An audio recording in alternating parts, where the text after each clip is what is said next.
Vamos falar hoje com a Daniele Lopes, que é sommelier. Ela faz degustações, ministra aulas e palestras e hoje vai nos contar tudo sobre vinhos e espumantes.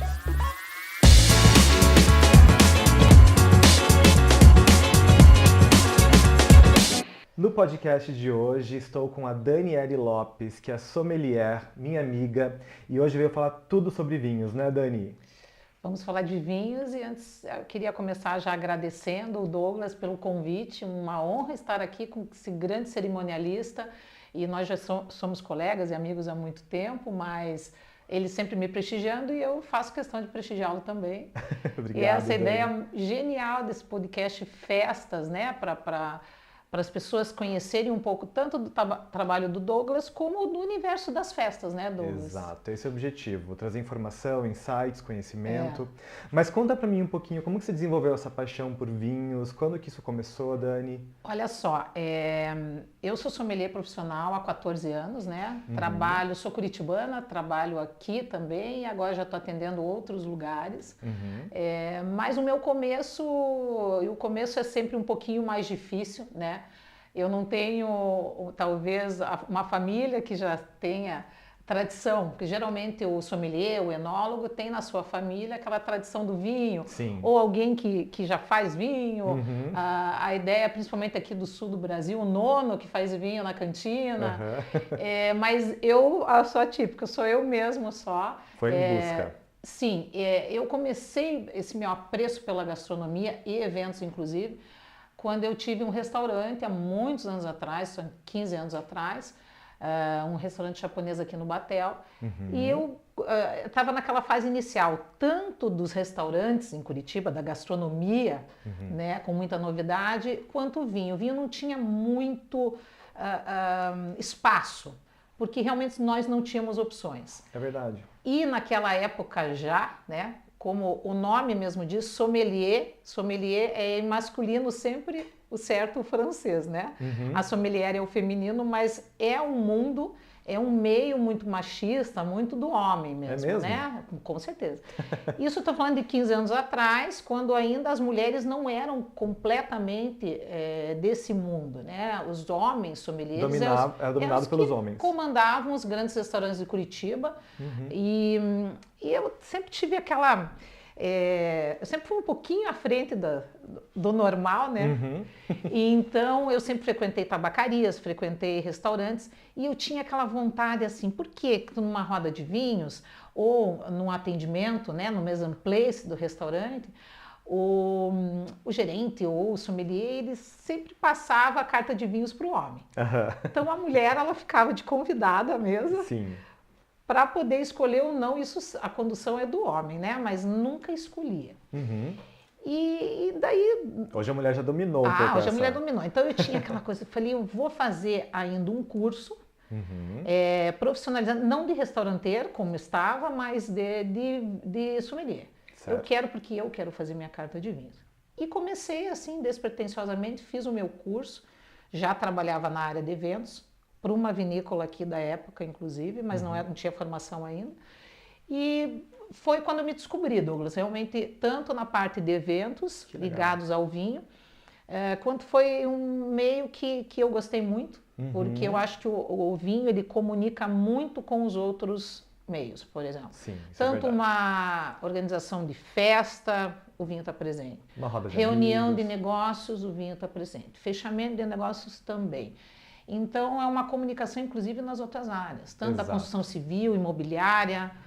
Hoje, atualmente, eu estou atendendo muito o mercado imobiliário, principalmente o alto padrão. Jura? Não sabia. Sim. O ano passado, eu fiz um evento para a grande construtora FG, lá em Balneário Camboriú, e desde lá comecei a atender muitos eventos que promovem experiências para os clientes.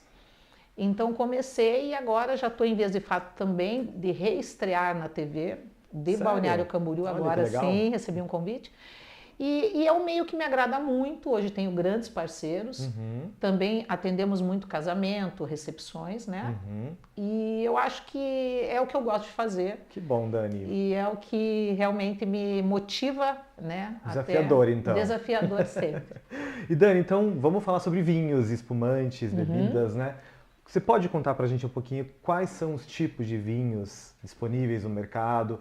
Porque vamos pensar numa festa, né? A gente está organizando uma festa, nós vamos escolher o vinho. Como escolher o vinho adequado? Quais são os tipos, as opções que temos? Eu gosto de pensar que, como é uma festa, independente se for coquetel ou for um jantar, né? E também dependendo da festa, óbvio que de festa de 15 anos sempre a gente reduz um pouquinho mais a bebida alcoólica, né? Pelo fato de ser uma faixa etária um pouco, mas não deixa de servir, porque tem os pais, tem os adultos e tal. Hoje, inclusive, isso é bom falar, inclusive nessas festas de 15 anos e também de adultos, normal casamento, muitas das pessoas não bebem álcool. E hoje o que mais se sai, assim, muito, é a bebida sem álcool. Eu tenho essa opção e sai bastante, você acredita? Vinho sem álcool? Vinho sem álcool. Tem a espumante sem álcool, até um dos produtores é a Vinícola Aurora, que é brasileira, gaúcha. E é uma bebida muito interessante. Lógico, não tem o álcool, mas tem todo aquele processo de produção que só finaliza sem o álcool, né? É a mesma coisa. Então quer dizer que uma bebida não pode faltar na festa, espumante ou Jamais. vinho. Mesmo não bebendo álcool, nós temos a opção ali de bebida sem álcool, então. Eu gosto de escolher e optar por uma bebida que eu acho que não pode faltar, porque o nome já diz festa, né? Vou fazer uma festa, que é a espumante. Por que espumante? Lógico que se a gente puder servir e se o cliente pedir, o champanhe, né, que se fala, é muito bem-vindo. Mas eu acho que hoje nós estamos muito bem servidos da própria espumante, porque champanhe é só na França. Isso. O espumante brasileiro tem, assim, tanto um custo-benefício muito legal para o cliente, né, e para quem está fazendo a festa, porque também é toda uma produção, né? Sim. Você tem tudo. Então a bebida chega num momento. Naquele momento assim, Douglas, a primeira pergunta, quando você fala, vamos servir uma bebida, o que vamos servir? É o que a gente pensa, a harmonização, né? E é exatamente nesse trabalho que eu venho desenvolvendo, porque eu acho muito importante um profissional estar numa festa e harmonizar, e já pensar com o cliente e com o cerimonialista no cardápio. É o primeiro momento, onde ele te mostra o que ele vai servir para você poder harmonizar com as bebidas. Eu escolho sempre a espumante que não tem erro, tanto na parte vamos cortar o bolo lá, brinde, quanto no início é muito elegante servir, principalmente as brutes. Na chegada, um coquetel receptivo. Até, lógico que tem as opções e sai muito moscatel ou um demi-sec, mas eu gosto muito do brute, porque ele faz às vezes num coquetel, inclusive. Exato. Às vezes por um serviço volante, né, que a gente fala. E também um vinho branco e tinto. Acho muito assim agradável durante o jantar servir. Então as opções eu assim até citaria hoje, nós vamos até provar aqui que eu trouxe para o Douglas. Estou ansioso já. Um vinho tinto. Eu gosto muito de trabalhar com a Casa Perini, que é gaúcha, ali do Rio Grande do Sul. Aliás, o Brasil tem ótimos vinhos, né? Ótimas vinícolas, um preço acessível. Agora estamos passando por um processo que, infelizmente, houve a perda um pouquinho de muita produção ali, devido a essa enchente que teve no Rio Grande do Sul. Sim. Então, eu acho que agora é a hora de nós prestigiarmos cada vez mais o produto brasileiro. Com certeza. Né? Acho que a Casa Valduga teve um espumante premiadíssimo. Casa Valduga. A Maria Valduga, que faz parte da homenagem, né, que eles fazem para a matriarca da família, que se chama Maria Valduga. E muito boa, inclusive. Eles têm, assim, é uma linha excepcional. A Casa Valduga hoje é uma produção excelente, indiscutível a qualidade. A Casa Perini também tem muitos. Eles lançaram uma linha vintage. Essa que eu trouxe hoje é um vinho tinto. Essa da Casa Perini. Da Casa Perini se chama Arbo. Você pode ver o rótulo, tem uma elegância também. E eu trouxe uma uva tradicional, que é a Cabernet Sauvignon, que geralmente a gente também consegue harmonizar. Não indico, às vezes, os vinhos muito tânicos e muito estruturados. Perfeito. Porque você muitas vezes vai servir, hoje também tem o pessoal que eu sou vegano, né? Tem que ter esses cuidados e a gente dá essas opções. Né? E quando a gente fala de uma festa, nós temos ali muitas pessoas diferentes, com paladar diferente, então realmente um vinho, como você disse, com muitos tanos, né? Taninos, isso. Ele acaba não agradando a todo mundo, certo? E não harmonizando também com o menu. Acho que muito importante, Douglas, é a parte do menu, o que vai ser servido. Porque a partir do momento que a pessoa prova, a temperatura do vinho é muito importante nessa parte do serviço também. E a partir do momento que ele vê aquela harmonização e que o vinho é agradável, pronto. Eu acho que a festa isso faz diferença, faz muita diferença. Porque tem duas coisas que é desagradável, né, nesse mundo, no sentido na parte do serviço. O vinho em uma temperatura que não está condizente, principalmente espumante. E qual que é a temperatura condizente para o vinho tinto, por exemplo? Para o vinho tinto, até 17 graus, dependendo da estrutura do vinho. Por exemplo, um Cabernet aqui, ó, Cabernet Sauvignon serviria a 17 graus. Pinot Noir, que é uma bebida mais leve, né, um vinho mais leve pela uva, que tem poucos taninos, é uma uva mais frutada, enfim, já é correto servir a 14 graus. Porém, eu tenho um truque que eu geralmente faço, porque eu acho assim, quando o casamento é muito grande, muitas pessoas, até a parte de serviço, o menu, até a pessoa sentar à mesa, o garçom servir, sempre vai aumentar 2 graus a temperatura. Ah, sim, é difícil, né? Isso é um truque que eu estou falando que realmente é. Então, via de regra, gente, não é assim errado você receber o vinho numa festa, recebeu principalmente espumante. O espumante tem que estar a 6 graus, né? Mas um vinho rosé, um vinho branco bem gelado, bem frio. E o vinho tinto, via de regra, coloca numa geladeira, num ambiente mesmo, na parte enfim, do serviço, e serve o cliente, porque ele mais gelado, mais frio, até a hora da taça, como está aqui, ele já vai estar numa outra temperatura. Ele já atingiu a temperatura ideal. Pronto. Ah, interessante. A espumante eu acho que tem que ser tanto do início da festa até o final, impecavelmente, com aquela temperatura. Muitas vezes as pessoas, você deve saber, optam, não, Douglas, eu quero servir somente 2 bebidas na festa, ou somente uma, né? Via de regra, gente, espumante. Não tem erro. Não tem erro, uma espumante brute, um vinho branco até. E quando as pessoas gostam do moscatel? Porque normalmente dizem, porque tem um paladar mais doce, né? Então é mais aceito pelas mulheres. Sim. Eu, particularmente, prefiro o brute, com certeza, né? Sim. E como lidar com isso? Por exemplo, a pessoa faz questão do moscatel, mas a gente sabe que o brute ele tem um sabor mais interessante. Eu gosto de indicar moscatel sempre para o cliente, e também tenho esse serviço que faço, né, para um casamento, para um evento, indicar até para ele provar, Douglas. Eu acho que se chamar o cliente para que prove, ele vai ver no paladar dele o que se adequa ali na hora do menu e do que servir. Eu gosto de servir a moscatel no final, na festa, já indo e faz, como é que a gente fala? Da pista e da dança, doces, né? E do brinde. Eu gosto de servir a moscatel, porque daí já passou o jantar. Exato. E o teu paladar já está para os doces, né? Para a mesa de doces. Isso que é engraçado, né? O moscatel ele harmoniza com doce, né? Muito. Ele combina, ele acentua o sabor do doce. Acentua o sabor, realça, valoriza. Então, uma mesa de doces, acho bem-vindo. Se for para servir um brunch num casamento, coloca as 2 opções, a da brute e a moscatel. Né? Já temos as 2 opções servidas, então... Eu acho até mais adequado e mais... para um brunch, assim, é uma dica que dou, assim, para uma festa. Eu quero... Casamento de dia, né, Dom? Casamento de dia, é um brunch. 2 opções, gente, que cabem no bolso. Uma espumante brute e uma moscatel. Então, no caso, aquela pessoa que não quer servir muita variedade de bebidas, quer só um tinto... E não queira o vinho branco, a gente poderia colocar talvez um espumante brute. Um espumante brute. Substituir o vinho branco por o brute. Porque mas o moscatel... nunca deixar de servir espumante. Nunca deixar de servir espumante.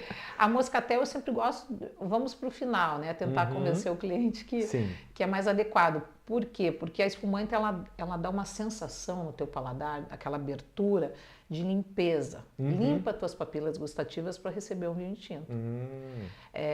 O que mais limpa e nos dá aquele sabor é a água, né, gente? Lógico. A água é universal. Água com gás. Com gás, principalmente, não pode faltar, porque a água com gás ela faz uma limpeza e não mistura os sabores, é bem interessante isso também. Certo. Então, no caso, o vinho tinto, o ideal é que ele seja servido durante o jantar. Durante o jantar. Então, inicialmente no coquetel, nós servimos um espumante brut, isso já vai preparando as papilas ali para receber o vinho tinto. Sim. Perfeito, muito legal. Eu acho que isso é a ordem ideal, né? Para um começo de casamento ali ou de uma festa ser super agradável, legal, adequada, o mise en place, enfim. E qual que é a forma correta de servir? Vi que você trouxe algumas taças para... Sim, hoje eu queria mostrar. Bom, eu sempre, Douglas, assim, via de regra, não. Acho que 14 anos de trabalho nessa área, eu sempre fui um pouquinho assim exigente com as taças. Acho que você já me conhece, você sabe que sou. Então eu sei que não são todas as festas e todos os lugares que serve-se com taça de cristal. Apesar de que hoje em dia sim, né? Mas não é todos, né? Depende da festa. Eu gosto da taça de cristal e acho obrigatoriamente tem que servir em taça de cristal, porque a taça de cristal, primeiro, ela é mais límpida e é um material que vai realçar o vinho que você está tomando. Então tem diferença? Tem muita diferença. Quanto mais pesado o material, menos valorização do vinho. Você diz do produto em si? Do produto, sim. Da qualidade da bebida. Porque o vidro, o acrílico, por favor, né, gente? Não, acrílico a gente nem comenta.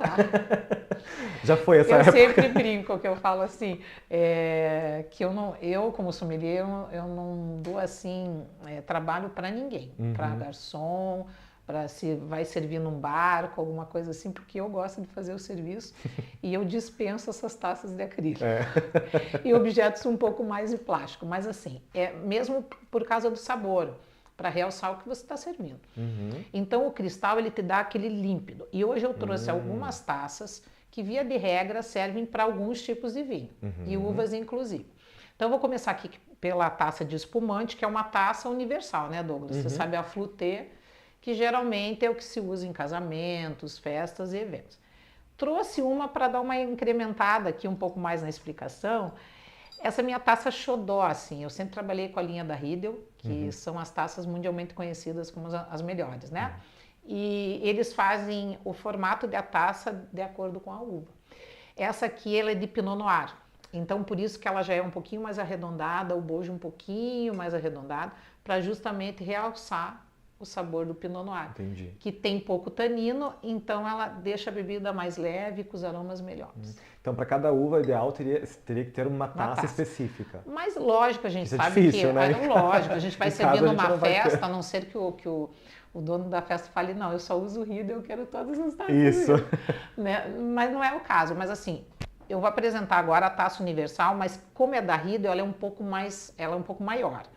Com o bojo maior, ela parece um decanter até. Sim. É o que nós vamos provar o vinho aqui, Douglas. Essa é uma taça de vinho tinto, via de regra. A tradicional que se usa em todos os casamentos, ela é um pouquinho menor que essa, né? É tradicional mesmo, mas nesse formato. O bojo, ele é bem mais alto, para justamente valorizar. Esse vinho que nós estamos na taça se chama Cabernet Sauvignon, que é da uva Cabernet Sauvignon. Essa taça é para Cabernet e Merlot. Então hoje a gente vai tomar um vinho dentro de uma taça que vai realçar todos os aromas desse vinho. Então esse, via de regra, é vinho tinto. Tendo uma taça como essa, um pouco mais baixa, que é a tradicional, você pode servir qualquer vinho. Também tem essa regra dentro da... Uma dúvida, né? Lógico, eu trabalho com eventos, eu sei diferenciar, mas normalmente algumas pessoas têm dificuldade de diferenciar a taça de vinho tinto de água mesmo. Também. Porque elas são muito parecidas, né? Como que a gente consegue... Na realidade, hoje serve, assim, por exemplo, tem festas que eu já fui, que realmente confunde. Isso é uma pergunta bem pertinente.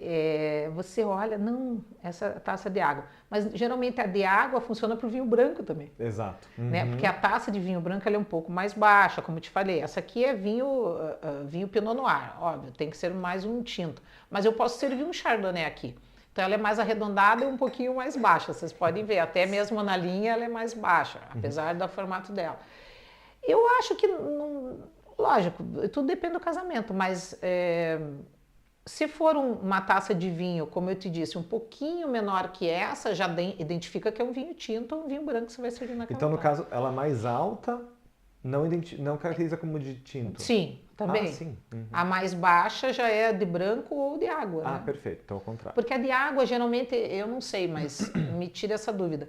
Ela é bem mais baixa que é servido nos eventos, não? Então, essa que é a dúvida, porque às vezes elas estão na mesma altura, né? Isso é uma solicitação que, quando você tem um serviço que já tem alguém, ou sommelier, ou da parte de mise en place, que geralmente nos casamentos você sabe muito bem essa regra da etiqueta, óbvio, a pessoa mesmo já fala, não, essa aqui é a taça de água que você vai servir, então ao sentar já tem uma regra, né? Por exemplo, eu vou dar um exemplo. A água ficaria aqui, tá? A primeira bebida que se serve, a taça seria a de espumante. Então, ela vem aqui, né? E a do vinho, ela vai sempre estar na frente. É isso que eu ia falar. Normalmente a de água está próxima ao prato, né? Isso mesmo. Isso mesmo. E numa linha que a gente segue como sommelier, enfim, na hora de servir, até em jantares ou degustações técnicas, a gente sempre segue essa regra. A ordem. Lógico que o vinho tinto, nesse caso, até do jantar, é primeiro a espumante, que vai ser servida, às vezes é volante, né, Douglas? Então a taça já está com a pessoa, ela senta à mesa e vai ficar aqui, se ela quiser, continua. E o vinho tinto, durante o jantar, ele sempre vai estar posicionado próximo à taça de água e... né? E a taça de espumante, ela não tinha esse formato mais comprido, né, e estreito. Essa aqui sempre foi a flûte, que eles chamam, a um pouco mais alongada. Eu gosto, além dessa aqui, que é a tradicional, que a maioria usa, eu gosto daquela que é um pouquinho mais larguinha, que realmente realça a perlagem quando você toma, e também se chama flûte. Mas, via de regra, está correto servir numa taça dessa espumante, enfim. E aquela taça bem clássica, antiga, que ela é larga? Ah, é seio de Maria Antonieta. Maria Antonieta. É, né? O formato do seio da Maria Antonieta. Que nós fazemos a pirâmide, né? Isso se faz ainda em festas, Douglas? Agora está numa moda, todo mundo está fazendo. Pois é, eu também esses dias acompanhei algumas festas aí, inclusive de pessoas muito famosas. É porque é bonito, né? Fica uma foto bonita e tal. Isso tecnicamente, geralmente se contrata ali um serviço, uma pessoa está vestida diferente, que já vi, e se faz o quê? Se pega a espumante, lá do topo ela vai E ela não enche todas, na verdade. Não né? enche todas. Mas eu não trouxe essa, mas eu tenho. Na realidade, era a única taça que na época, vamos lá falar de 1940, antes até, né? Era adequada para servir espumante. Então, quando se brindava, ela é bem mais larga e realmente não realça nada, nem perlagem, porque a perlagem ela se espalha. Sim. Então, esse charme que a gente hoje vê quando se serve espumante, porque aquelas borbulhas realmente são realçadas só por esse formato de taça e tal. Então, eu acho assim que é mais para algo mais divertido. É mais para foto mesmo. Uma comemoração mesmo. E fica muito bonito, né? Fica lindo. Só que não tem uma função no sentido assim, por exemplo, se você for servir durante um jantar, perde a função, na verdade. Perde a função. Perde o sabor da bebida. Isso, né? Exatamente. E quando a gente vai num restaurante e o garçom ele serve aquela dosezinha pequena de espumante e entrega a rolha pra gente, como proceder nesse momento? Qual que é a forma correta de se proceder nesse momento? Gente, hoje eu não trouxe a espumante, mas eu vou falar também, dá no mesmo. É como se tivesse aqui espumante. Geralmente, como que eu sirvo, Daniela, a espumante? A rolha da espumante não tem necessidade de dar para a pessoa, né? Você só mostra porque a espumante é algo leve, algo bem descontraído, assim, não é uma bebida que exige, talvez, um decanter ou alguma coisa assim, a não ser o champanhe. Então, eu gosto sempre de servir um pouquinho, Douglas, na taça, bem pouco, uma coisa assim, mais ou menos, tá? E eu misturo, eu faço esse movimento, justamente para pegar o sabor dentro da taça. E daí eu vou complementar, gosto de servir até aqui, não mais que isso. Não gosto de encher, não é legal. Você... Até porque ela esquenta, né? Esquenta e é uma bebida para se tomar rápido, leve. Na temperatura que está. Se você serve, ela vai já aumentar a temperatura, com certeza. E não vai ser, não é adequado, né? Por exemplo, agora eu servi o vinho para você, nessa taça aqui, você pode ver a medida que fiz. É algo que me impressiona, às vezes até em festas, nunca do Douglas, porque eu já fui festa do Douglas e a espumante estava sempre gelada. Que a pessoa, às vezes um garçom, por falta de informação, ele realmente enche a taça. Enche a taça, né? Isso já aconteceu em várias festas que eu fui. É verdade. E ao mesmo tempo você tem que ser contida, porque você ao provar, você está jantando, né? Comendo. Isso não é elegante ficar com uma taça cheia de vinho, Não, e seja branco ou tinto, né? E acaba gerando muito desperdício, porque a pessoa quando esquenta o espumante dela, ela vai largar para o lado e vai pegar outra. Isso né? mesmo. Então, é até uma orientação que os garçons têm que receber, Isso. né? E eu sempre gosto, eu acho isso, por isso que eu gosto de falar que o serviço da sommelier, do profissional da área, é muito importante. Estar numa festa, estar presente, assinar um menu, ter os vinhos que, na própria descrição do menu, harmonizado por uma pessoa assim. Porque isso já faz parte de um treinamento. Quando a gente vai fazer a escolha dos vinhos, a gente já vai treinar a equipe que vai servir na hora. Isso faz toda a diferença, Douglas. O treinamento, então, o treinamento, sommelier, você também dá esse treinamento sim, para garçons, sim. para equipe de cozinha? Horas antes do evento, ou um dia antes, é dado esse treinamento. Isso é muito importante, porque realmente faz diferença no serviço, no atendimento, na qualidade do produto. Às vezes o cliente compra um vinho com preço expressivo, um valor expressivo, um espumante também com valor agregado, e não é bem servido, então isso é desperdiçado no dia da festa, né? Com certeza. Outra via de regra, que não precisa nem falar, mas eu falo sempre, é a tal do dedinho no bojo da taça ou na taça, que você pega assim, gente, pelo amor de Deus. É sempre pela haste, né? Sempre a base, a haste, para fotografar é elegante também assim, sempre um pouco mais baixo para aparecer e sempre na haste. O bojo, o que acontece? Faz uma mesa lindíssima, se imagina. Daí, às vezes o garçom ou alguém que está montando, sempre tem aqueles dedinhos na taça. Isso é uma coisa que, para a pessoa que entende, sim. Que senta e você senta vê, numa mesa que você vai ser servido e vê uma marca de dedo na sua taça, você não vai ser muito interessante, né? Então, eu acho que sempre é assim, ó, eu trouxe o básico hoje até para mostrar. Gosto do guardanapo de tecido, o serviço do próprio garçom na hora de servir, segurar, para não ficar pingando. Gosto desse corta-gotas, que a gente chama de corta-gotas, que é uma cápsula que vai, né?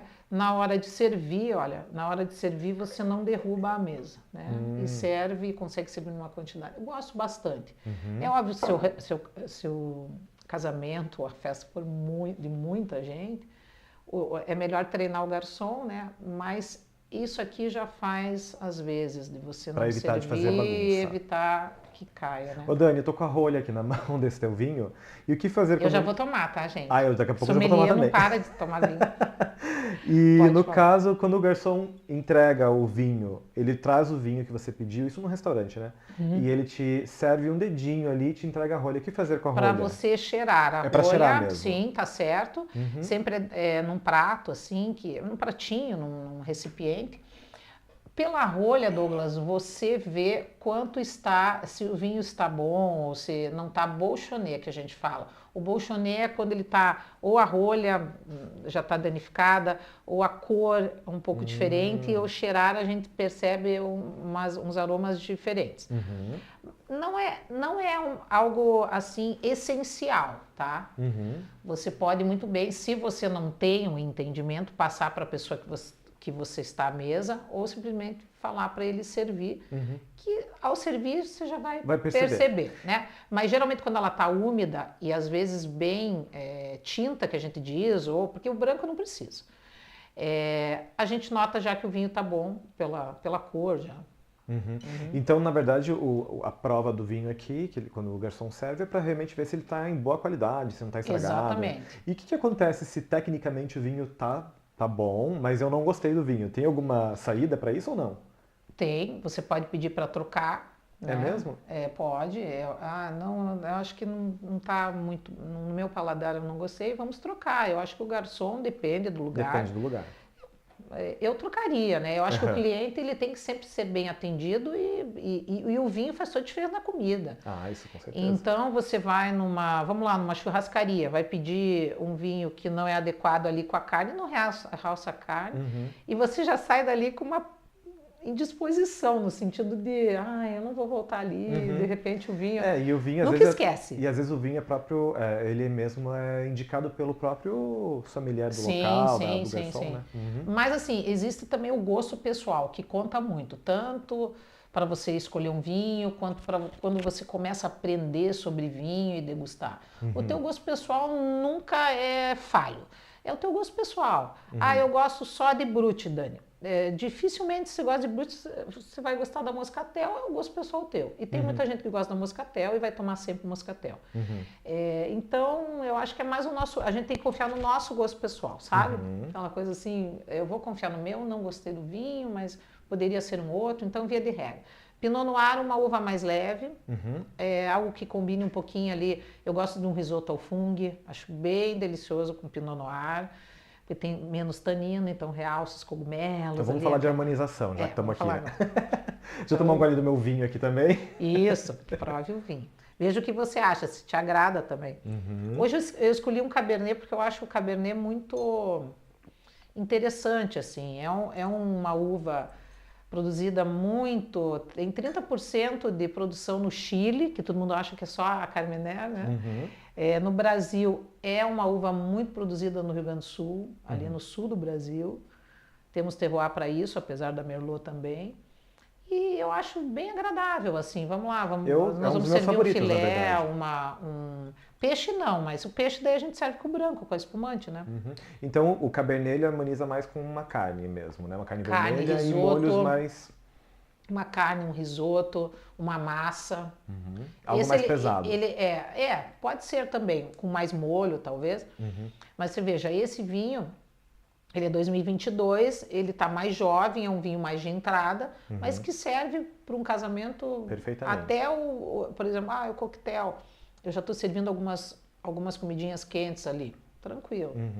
Assim como o espumante. Eu acho que via de regra seriam 2 bebidas que eu colocaria assim, mas sem titubear, dentro de um menu com várias opções. E o Pinot Noir, você falou que harmoniza legal com risoto. Risoto, até com peixe, o Pinot Noir, sim. Porque o Pinot Noir ele é um tinto mais leve.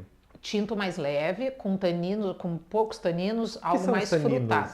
Tanino é quando você fala, é produzido pela casca da uva, tá? Que é a substância que dá o corpo, a cor do vinho, é tudo pela casca. Então, quando você tem aquela sensação que aqui trava a tua língua, sabe? Aquele seco assim que você fala, eu quero uma água, né? É quando você nota que o vinho tem muito tanino. É quando te dá aquela sensação que secou, meu Deus, aqui. Geralmente uma uva que tem bastante tanino, principalmente produzida na Argentina, é o Malbec. É o Malbec. Quem não gosta de Malbec, né, gente? É uma uva... que eu vou te dizer, não que eu torço o nariz, porque gosto muito, mas em casamento eu acho meio difícil harmonizar. Por quê? Porque geralmente o pessoal vai optar pela Argentina. A Argentina produz vinho Malbec... A rodo, mas assim, barrica de carvalho, passa por barrica, deixa ele mais estruturado, e 12 meses, 6 meses. E o tradicional, que vou falar o nome, porque todo mundo gosta, é o DVKT. Acho bacana, mas não é com qualquer comida que combina. Então eu sempre gosto, via de regra Malbec, se vai fazer um casamento numa churrascaria, gente, tá ótimo. Cabernet e Malbec é a opção. Vai limpar bem essa pílula. Mas depende, às vezes o casamento, algo no cardápio, são pratos mais leves, Douglas. Não, eu acho que a Malbec não serve para uma comemoração assim, mas para quem gosta, tem muita gente que quer casar, não, eu quero servir Malbec no meu casamento. Sim.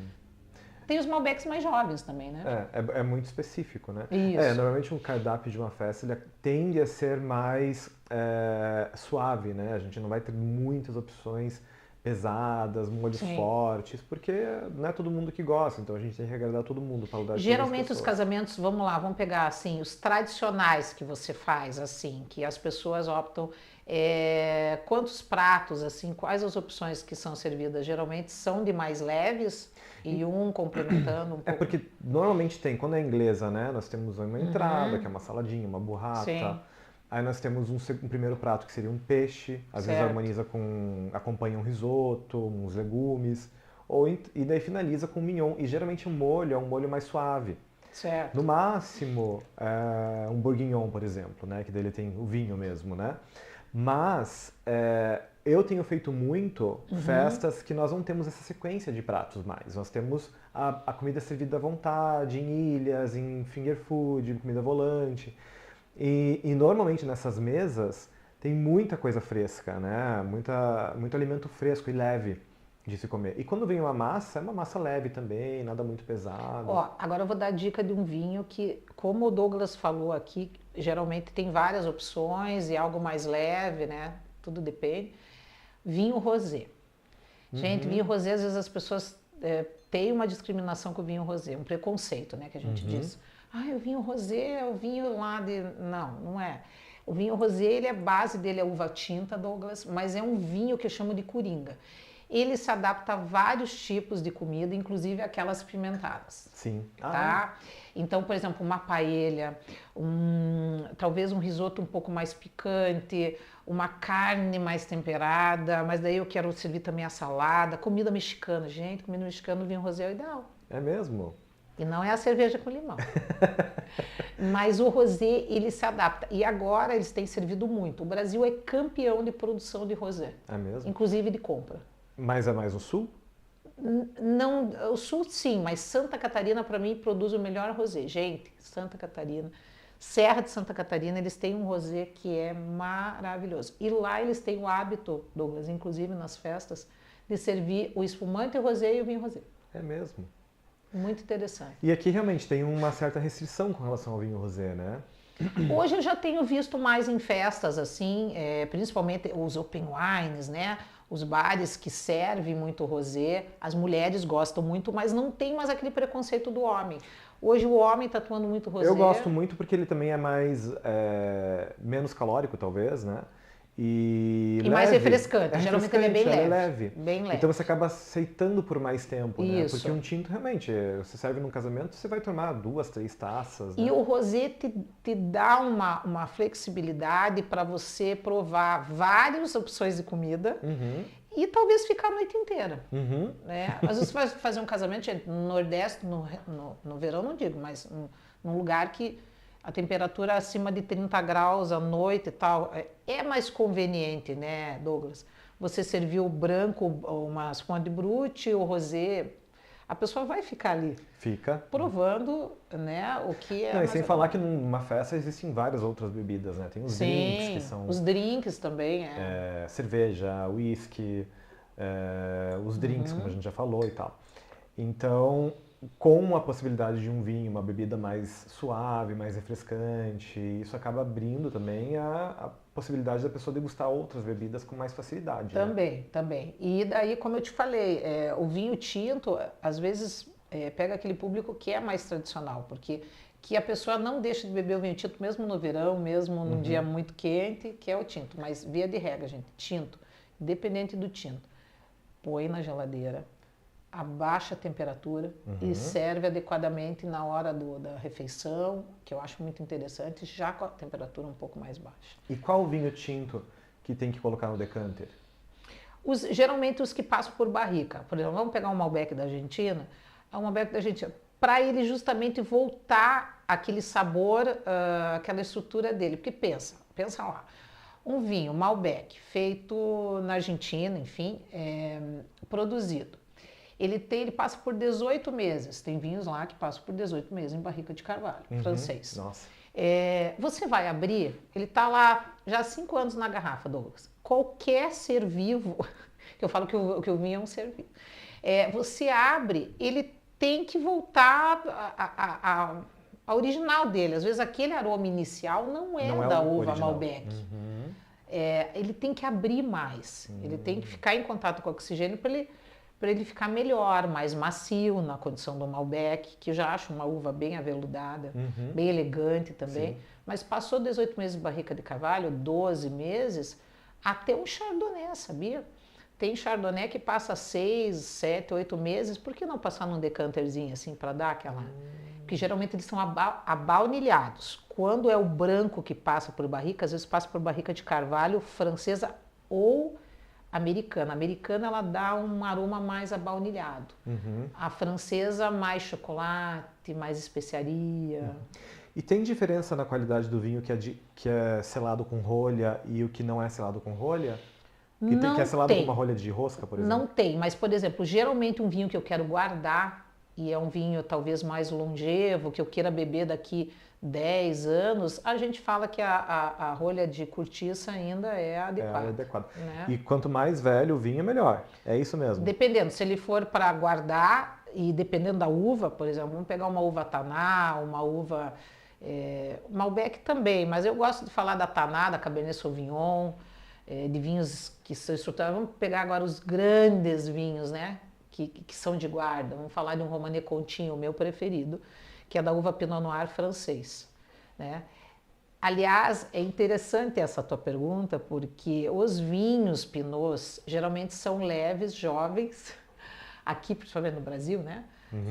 Não falando de França, e na França são vinhos longevos. Vamos pegar o Romanée Conti, é um vinho de 20, 25 anos, sei lá, até mais. Caramba! Bem mais. E é um outro sabor de vinho. Eu sempre falo que o brasileiro, Douglas, ele tem que aprender a tomar vinho brasileiro. Porque o nosso paladar, via de regra, tá? Não é para o vinho estrangeiro. Nós não temos o mesmo hábito de beber lá fora do país que é como eles bebem. Por exemplo, na Itália, eles não gelam o vinho branco. É só tinto. Mais ou menos. A ideia do italiano, do europeu, é que ele vai servir, tem que sair de uma adega, climatizado, e ao chegar à sua mesa, durante a refeição, ele fica naquela temperatura e não precisa colocar numa champanheira, num balde de gelo. É mesmo. Então, eu do já jeito não como ele consigo me chega... adaptar de jeito nenhum a essas regras.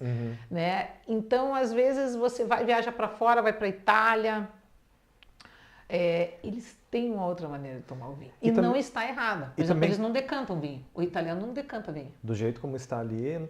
E, na verdade, eles têm um hábito diário de tomar vinho, Diário, né? com certeza. O nosso é mais esporádico, socialmente. É por isso que eu digo, eu acho que o Brasil, estamos no caminho certo também. Eu acho que o importante é tomar o vinho, degustar, provar. Não gosto dessa uva, gosto de outra. As regras são importantes, estão aí para serem praticadas e feitas, né? Enfim, eu não posso servir um vinho aqui. Aqui é país tropical, né, Douglas? Outra temperatura. Eu também não posso servir um Chardonnay a 15 graus, né, gente? Então, também é tudo hábito, mas como eu te disse, isso está mudando muito, vou te dizer, tanto a produção de vinhos, o hábito de beber, as uvas que estão, dependendo daquele tema, a francesa, só uva francesa, devido ao clima que a gente está e toda a condição ambiental. E está mudando muito, né? Então hoje é muito falado também dos biodinâmicos, dos vinhos orgânicos, do vinho que geralmente é vegano, que não utiliza, né, restos ou alguma coisa do animal para a produção. A barrica, geralmente o vinho que não passa por barrica de carvalho, hoje está na condição de vegano, que utiliza sempre um método bem natural para se produzir. E as pessoas estão... ele não passa por barrica, ele fica na condição de um vinho talvez vegano, sem artifícios, sem... Posso estar falando besteira, mas para mim o vinho sempre foi vegano. Tem alguns agora, mas você pode ver nos rótulos, tá atrás, vegano. É mesmo? Produto vegano. Nunca prestei atenção Tem que eu gosto muito, que é um vinho produzido no Chile, por mulheres só, e rotulado no Brasil. E atrás do rótulo eles fazem questão de falar que é vegano, porque é uma condição de sustentabilidade, tem a ver com, enfim. É uma série de outras condições. Por exemplo, existe uma regra na França que para o vinho, todo país tem uma legislação de cada país. Na França existe uma regra para o vinho ser de Bordeaux, vinho, a expressão Bordeaux, gente, Sim. tem uvas daquela região, por isso que ele é um vinho bordalês, vamos lá, um corte bordalês. O que é o corte bordalês? Ele tem o Cabernet Sauvignon, Cabernet Franc, Merlot, Petit Verdot, são as uvas do corte de Bordeaux, são as uvas que predominam naquela região. Então, hoje em dia, pela legislação e devido ao clima e as condições climáticas dessas uvas, hoje a gente tem, para você ter uma ideia, na legislação francesa, o alvarinho como uva de Bordeaux, que é uma uva portuguesa, uma uva branca. Quer dizer, você veja como muda, o clima influencia muito no vinho, na produção, na uva.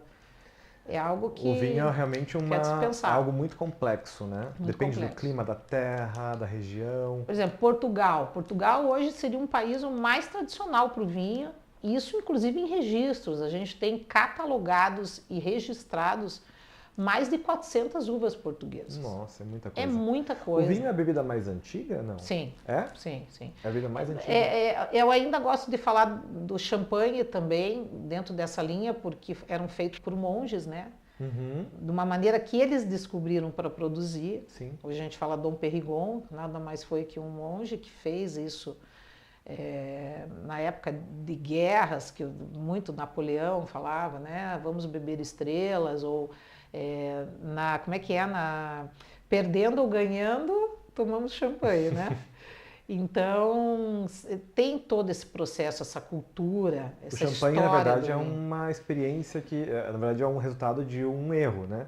Sim, que eles fizeram foram fazendo alguns testes e só se produzia nas caves dos monges, no lugar lá que é. Uhum.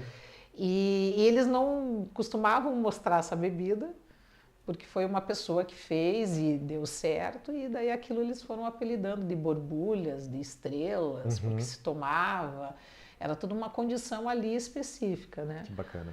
Mas assim, a origem da uva, eu sempre gosto de falar que é a origem do vinho, Douglas, porque todo mundo pensa que é o francês ou italiano, né? Aquela velha história. A gente associa a Itália, na verdade. Isso, mas a origem do vinho e as primeiras uvas, a primeira, se não for a primeira, foi no Oriente Médio. Realmente os árabes, eles têm essa, apesar de eu acho que não beber tanto vinho lá.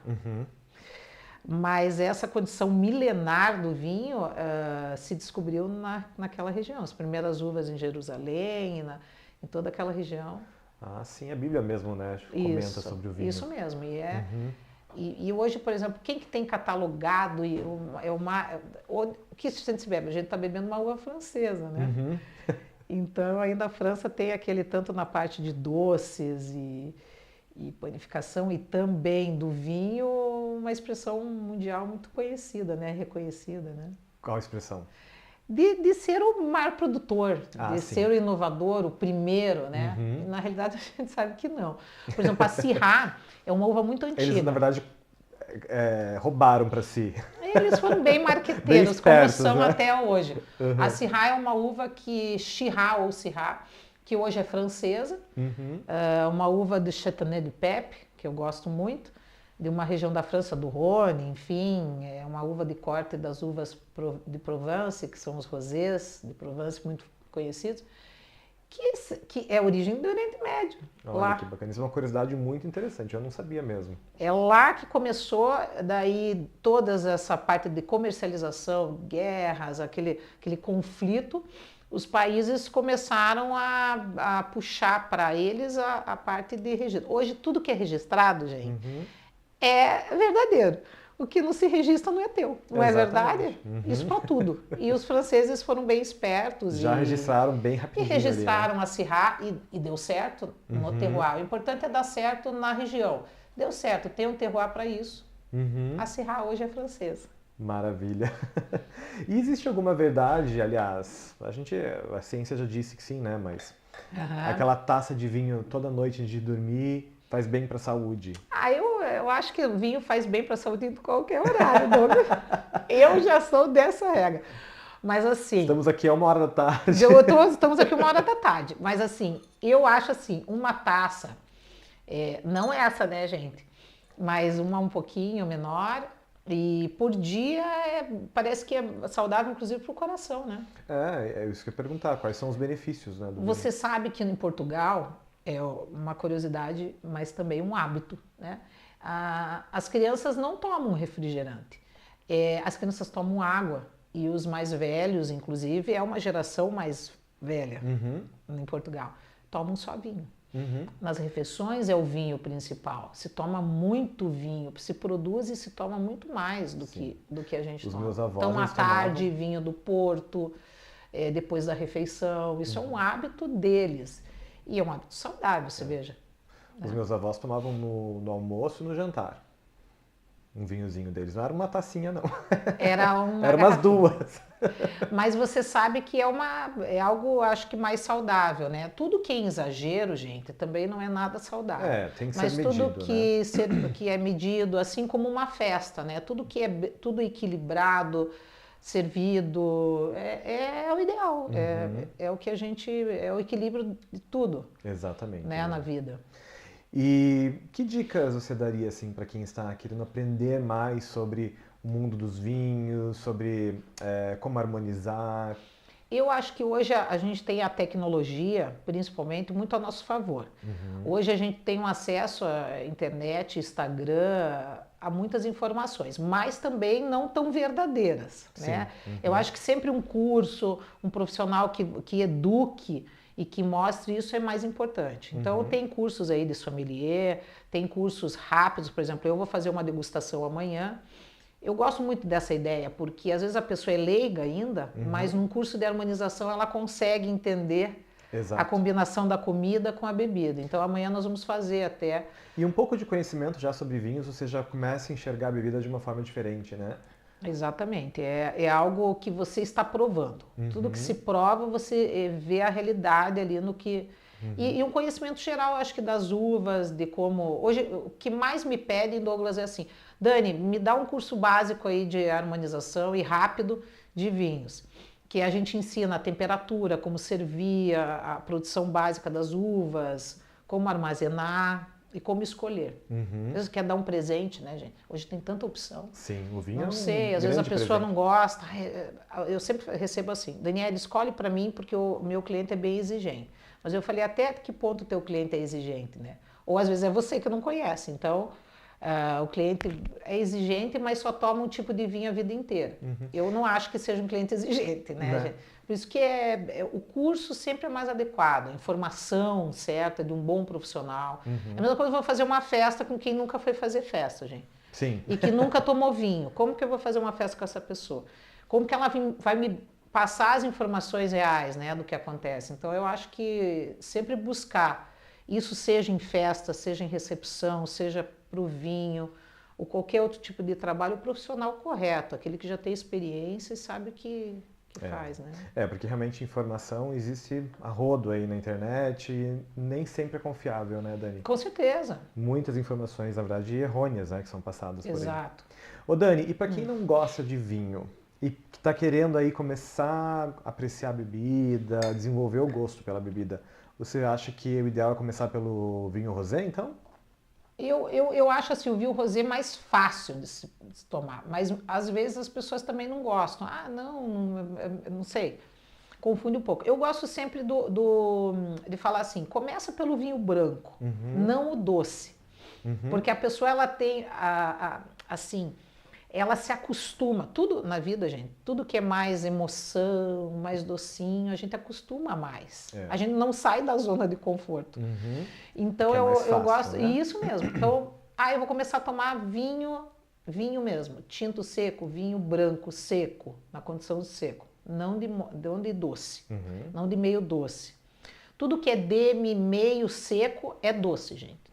Tá? Então é adicional ali.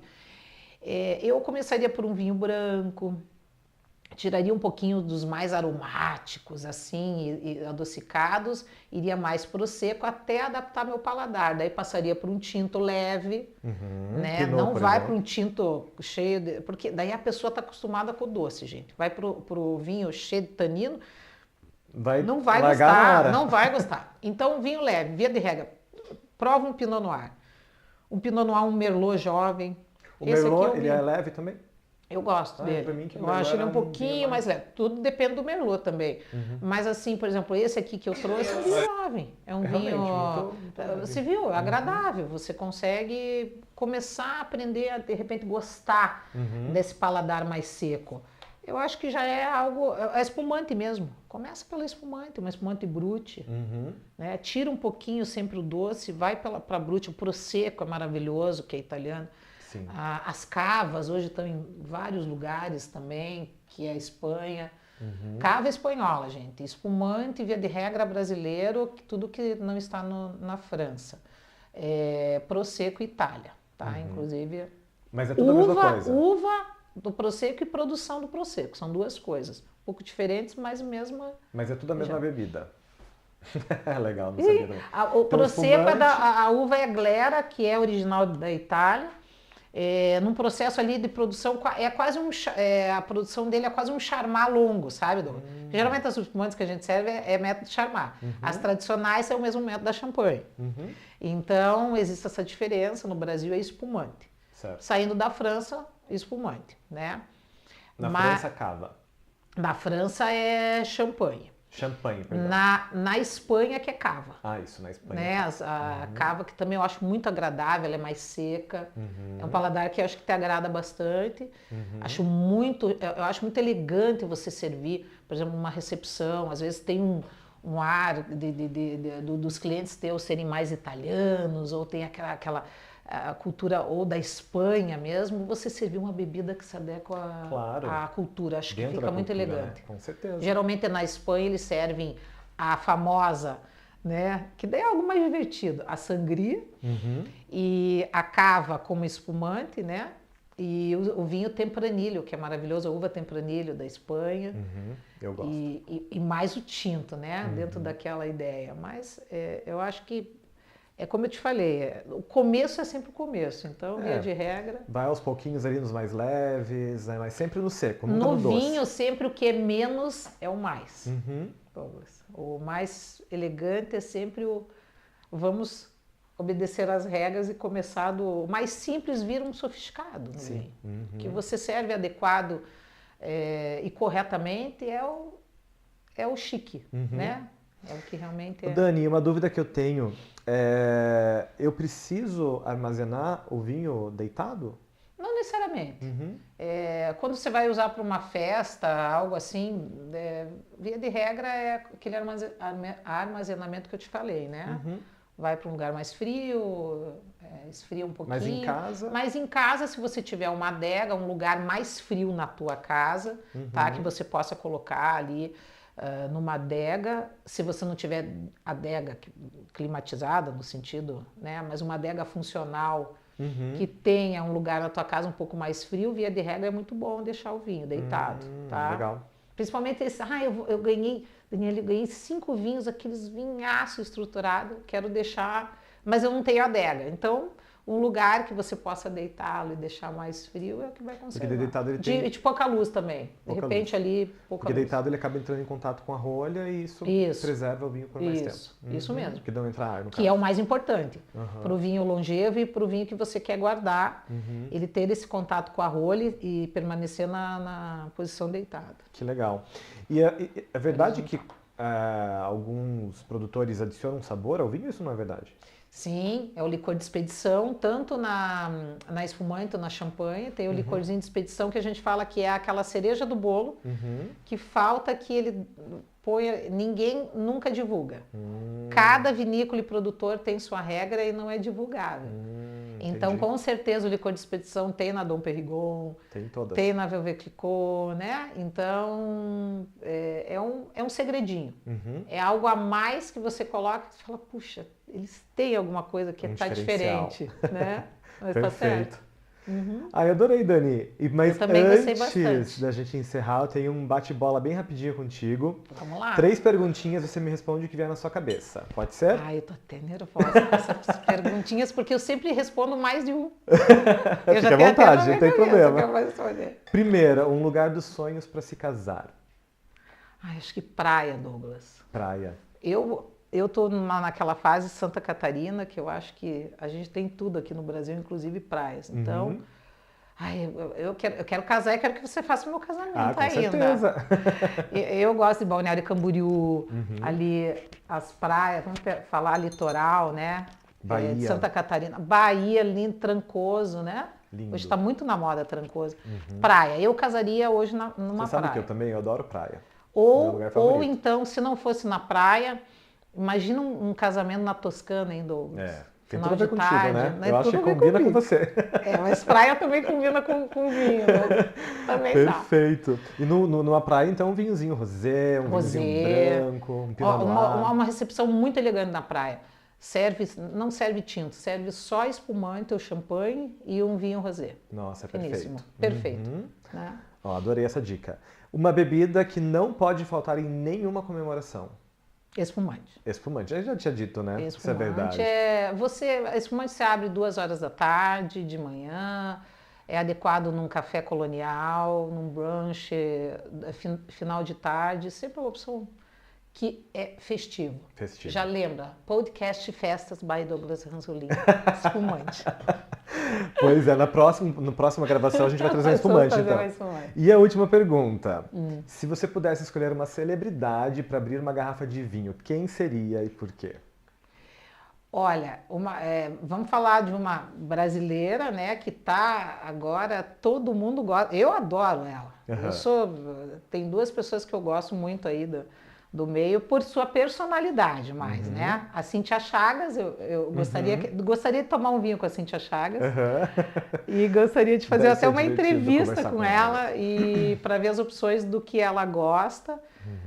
Eu acho muito elegante isso, não é só elegante. Eu acho que a mulher se posicionar nesse mercado, falando, sendo inteligente, sabendo se portar, falando coisas realmente certas, não só a gíria, né? A falta de pronúncia correta. Então, gosto muito dela, assim. Não a conheço, mas eu acho uma pessoa Concordo, também acho que ela é uma pessoa chiquíssima, como diz ela. Agora, a celebridade, vamos lá, celebridade. Eu vou falar um pouquinho mais do mundo do vinho, assim, talvez. É uma pessoa que olha, vamos falar de uma mulher, então, porque eu conheço a maioria, né? Uma pessoa que eu gostaria de ver tomando vinho ou conversando comigo. Gosto muito da Susana Balbo, uma argentina, que foi a que revolucionou, para mim, revolucionou o mundo do vinho e que foi que colocou o vinho argentino na sua posição que é hoje. É mesmo? Como mulher, como produtora, foi uma das primeiras. Quem importa o vinho, quem traz a Susana Balbo para o Brasil é a Cantu Wine hoje, né? Também Wine, e eu gosto muito dos vinhos dela. Eu acho assim que é uma personalidade nesse mundo que é meu. Que legal. Mas se for talvez uma atriz, porque não falar de Angelina Jolie, que gosto muito, Marília Gabriela, nossa brasileira, uma grande jornalista, uma pessoa também na mesma linha Cíntia Chagas. São pessoas que eu gostaria de tomar um vinho e conversar sobre vinho. Verdade, me chama se você conseguir, tá? Vamos lá. Bom, pessoal, chegamos ao final de mais um episódio do Podcast Festas. Dani, foi um prazer estar com você aqui. Foi um prazer Muito obrigado. Obrigada a você pelo convite. Quando você precisar, você sabe que eu sempre estou à disposição. Obrigado. Igualmente para você também. E aos nossos ouvintes, né, não deixem de seguir o Podcast Festas nas redes sociais. Também sigam a Daniele Lopes no Instagram. Vou dar o meu Instagram aqui. Daniele Lopes C, tá? Instagram. E o meu profissional, que é da minha marca, é Vino e Vinho Oficial, tá? Se você gostou, deixe seu comentário, compartilhe. E lembrem-se, sempre há um motivo para celebrar a vida. Com certeza. Tchau. Vamos fazer um brinde. Um brinde, né? Viva. Óbvio. Saúde. Saúde.